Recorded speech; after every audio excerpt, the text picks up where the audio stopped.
Mute లో ఉంది sir, mute లో ఉంది. వినిపిస్తుంది. రైట్. ఏంటి సార్ ఇది? నిజంగా నిన్న కూటమి ప్రభుత్వం కూడా చాలా సీరియస్ అయింది. 4 రోజులుగా ఈ ఘటనకు సంబంధించి కూడా చాలా విచారం వ్యక్తం చేస్తున్నారు. ఏంటి అసలు ఈయన బయటకు వస్తే ఈ విధంగా జనాలు చనిపోవాలనే దాంట్లో కూడా ప్రభుత్వం చాలా సీరియస్గా ఉంది. నిన్న పవన్ కళ్యాణ్ గారు కూడా అదే విధంగా మాట్లాడిన సందర్భం చూసాం. ఎట్లాంటి చర్యలు ఏం చేయబోతోంది ప్రభుత్వం సార్? భాస్కర్ గారు. మన సమాజం, భారతదేశ సమాజం, మనం ఎప్పుడో పురాణాల్లో చదువుకున్నాం.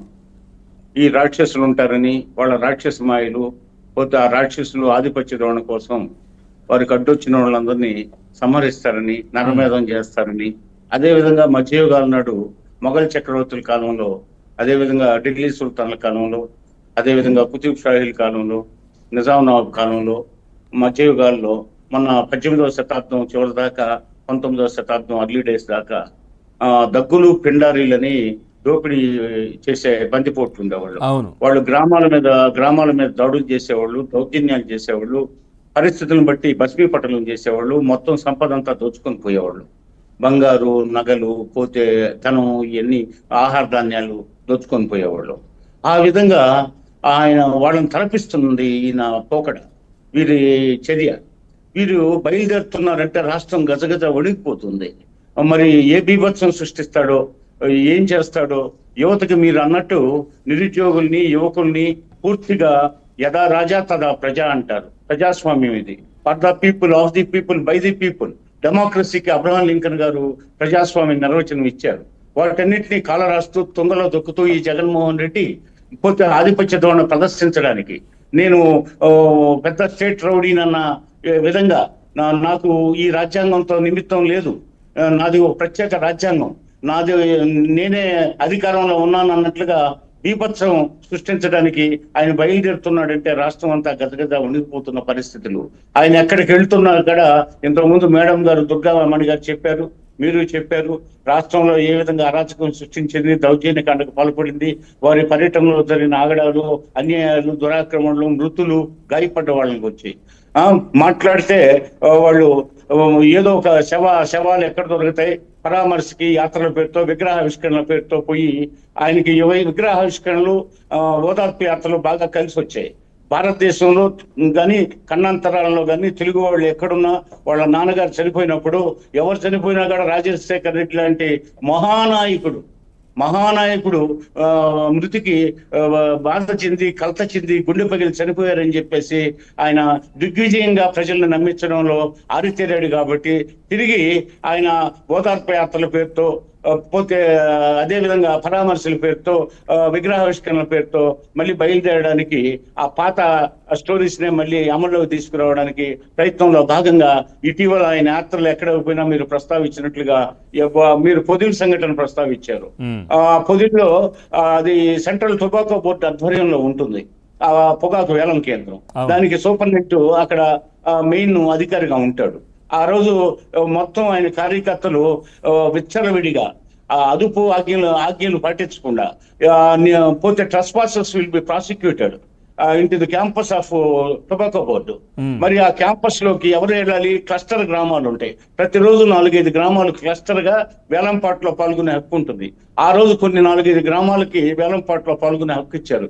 ఆ రైతులు మాత్రమే, ఆ పొగాకు వచ్చిన, ఆ టొబాకో పండించిన, ఆ బర్లీ పొగాకు పండించిన రైతులు మాత్రమే అక్కడికి వెళ్ళాలి. మరి మిగతా వాళ్ళు ట్రెస్పాసర్స్ విల్ బి ప్రాసిక్యూటెడ్. జగన్ ఒక దండయాత్రలాగా పోయాడు. మొత్తం వాళ్ళు బేళ్ల మీద చిందులు వేశారు, బేళ్లను తొక్కారు ఇష్టారాజ్యంగా. ఆ బేళ్లు అసలే బాగా వేసవిలో బాగా అవన్నీ పొడి అయిపోయాయి, ధ్వంసం అయిపోయాయి, పనికి రాకుండా పోయాయి. అదే విధంగా టొబాకో బోర్డు అంతకు ముందు కొన్న బేళ్లు ఉన్నాయి, కొన్ని వేల బేళ్లు, వాటిని తొక్కేశారు. ఆ రోజు రైతులు తెచ్చిన బేళ్లు తొక్కేశారు. మరి దీని మీద సెంట్రల్ టొబాకో బోర్డు, అది వాణిజ్య మంత్రిత్వ శాఖ పరిధిలోకి వస్తుంది. వెంటనే సెంట్రల్ టొబాకో బోర్డు దీని మీద స్పందించి జగన్మోహన్ రెడ్డి పర్యటన సందర్భంగా జరిగిన నష్టాన్ని, రైతులకు జరిగిన నష్టాన్ని, బోర్డుకు జరిగిన నష్టాన్ని, నష్టపరిహారం కట్టించేటట్టు, వాళ్ళ మీద కేసులు బుక్ చేసేటట్టు వాణిజ్య మంత్రిత్వ శాఖ చర్యలు తీసుకోవాలని నేను మన ఏబిఎన్ డిబేట్ ద్వారా ఆ మంత్రిత్వ శాఖను కోరుతున్నాను. అదేవిధంగా రాష్ట్ర ప్రభుత్వం కూడా, వ్యవసాయ శాఖ కూడా దీని మీద దృష్టి పెట్టి వెంటనే జగన్మోహన్ రెడ్డి పర్యటనలో అక్కడ జరిగిన డ్యామేజ్ ని, అదేవిధంగా ఆ పొదిల్లో ఆయన ఏ విధంగా వ్యవహరించిన తీరుతెన్నుల మీద, పోలీసు నిషేధాజ్ఞలను ఉల్లంఘించి ఏ విధంగా ఆ రోజు చేసిన దుశ్చర్యలు దౌర్జన్యాల మీద కూడా కేసులు బుక్ చేసి వారందరినీ అదుపులోకి తీసుకొని ఇప్పటికే కొంతమందిని అదుపులోకి తీసుకున్నారు. దాని మీద సమగ్ర విచారణ జరిపించి సత్వరం వారి శిక్షలు పడేట చేయడమే కాకుండా నిన్న మొన్న ఆయన పర్యటన మరి రెంటపాడ పర్యటనలో పోలీసు నిషేధాజ్ఞలను ఉల్లంఘించారు. 100 మంది పోవడానికి అనుమతి ఇచ్చారు. 3 జీబుల్లో 3 కార్లలో పోవడానికి అనుమతి ఇచ్చారు. మరి పోలీసు నిషేధాజ్ఞలను ఉల్లంఘించాడంటే ఏంటి? ఆయనకి ఏమన్నా సొంత రాజ్యాంగం ఉందా? చెప్తున్నారు కదా, రాజారెడ్డి రాజ్యాంగం అమలవుతుంది, మాకు ఈ రాష్ట్ర ప్రభుత్వం అమలు చేసే రాజ్యాంగం భారత ప్రభుత్వం ఇచ్చే రాజ్యాంగం కాదు, రాజారెడ్డి రాజ్యాంగం అంట వాళ్ళకు. రాజారెడ్డి రాజ్యాంగం చెల్లుబాటు కాదు, అది మధ్యయుగాల నాటి చెల్లుబాటు అవుతుంది. పోతే వాళ్ళ తాతలు ముత్తాతలు వెంకటరెడ్డి దగ్గర నుంచి, అంతకుముందు వాళ్ళ వెంకటరెడ్డి ఫాదర్ దగ్గర నుంచి బ్రిటిష్ వాళ్ళకి పంది మాంసాన్ని, పోతే గాడిద మాంసాన్ని, అదే విధంగా ఇతర జంతువుల మాంసాలని విక్రయిస్తూ వారి ప్రాపకం సంపాదించి, అదే విధంగా మంగంపేటలో ఎంతో మందిని హత్య చేసి పోతే ఆ గని మంగంపేటలో ఉన్నటువంటి ఆ గన్ని వాళ్ళు స్వాధీనం చేసుకొని, ఆ తర్వాత వీళ్ళ దుశ్చర్యలు వాళ్ళ నాన్న టైంలో ఆ రిగ్గింగ్ పాల్పడి జీవితంలో రాజశేఖర రెడ్డి గారు ఎప్పుడు ఓటమి చెందలేదు అని ప్రశాంతంగా అన్నమయ్యకు పుట్టినిల్లినటువంటి ఆ కడప జిల్లా, దేవుని గడపగా కీర్తిగా వహించినటువంటి ఆ కడప జిల్లా, అదే విధంగా డిప్యూటీ సీఎం గా చేసిన గాంధీవాది బివి సుబ్బారెడ్డికి జన్మనిచ్చిన నేలగా, అదే విధంగా ఎందరో మహనీయులకి నెలలో మరి ఈ విధంగా దుశ్చర్యలు పాల్పడి భాస్కర్ గారు నిజమా అంటే వాళ్ళకు మైనింగ్ వ్యాపారమే ఉందని తెలుసు, అక్కడ ఉన్న శాంతియుత వాతావరణాన్ని చాలా దాన్ని పోతే ఆ రాష్ట్ర ఆ జిల్లాని పూర్తిగా రక్తసిక్తం చేసిన చరిత్ర వాళ్ళ తాత రాజారెడ్డిది, వాళ్ళ నాన్న రాజశేఖర రెడ్డి అయితే ఇతను వచ్చి. భాస్కర్ గారు, మీరు వాళ్ళకు మైనింగ్ వ్యాపారము ఇతరత్ర వ్యాపారాలు ఉన్నాయని తెలుసు, మీరు అంటున్నారు గాడిద మాంసం పంది మాంసం ఇవి కూడా విక్రయిస్తారని చెప్పి, నిజమా? అవును, నిజమే.